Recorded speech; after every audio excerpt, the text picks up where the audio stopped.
He wore his uniform with pride, a symbol of sacrifice and service. But when he stepped into that small-town diner, hungry, exhausted, just back from a tour overseas, the manager didn't salute his courage. He turned him away. Why? Because of the color of his skin. What happened next left every customer in that diner speechless. You won't believe how this soldier turned the tables with nothing but grace. Staff Sergeant Jamal Carter had just returned to his hometown in Georgia after a grueling 10-month deployment. Still in his crisp army fatigues, boots scuffed from desert sand, he walked into a diner he'd loved as a kid, craving a burger and a moment of peace. But the second he crossed the threshold, the air shifted. Conversation stopped. The manager, a stern guy with a clipboard, glared at him from behind the counter. Before Jamal could even order, the manager strode over and said, loud enough for the whole place to hear, "We don't serve folks like you in here. Take that uniform somewhere else." The words hit like a punch. It wasn't about the uniform. It was about his skin. A few customers shifted uncomfortably. One veteran at the counter tossed his napkin down and walked out in disgust. But most just stared, frozen. Jamal didn't raise his voice. He didn't argue. He just nodded, turned, and walked out. But here's what the manager didn't know. Jamal wasn't just a soldier. He was a voice, a leader, with a phone in his pocket and a quiet strength that spoke louder than any shouting match.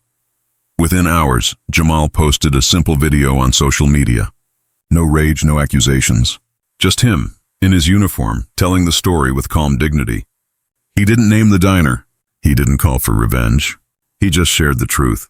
By sunrise, that video had 3 million views. Military families, civil rights groups, and everyday Americans shared it far and wide. Local news ran the story. The diner's Yelp page filled with 1-star reviews, not because Jamal asked for it, but because people felt the betrayal of a soldier disrespected in his own country. The diner's name became a hashtag, for all the wrong reasons. Days later, the manager went on TV, stumbling through an apology, pleading for the public to move on. But the story wasn't about him anymore.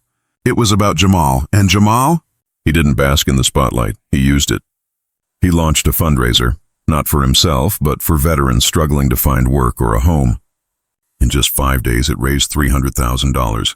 He could have fought hate with hate, but he chose purpose over pain. That choice changed lives.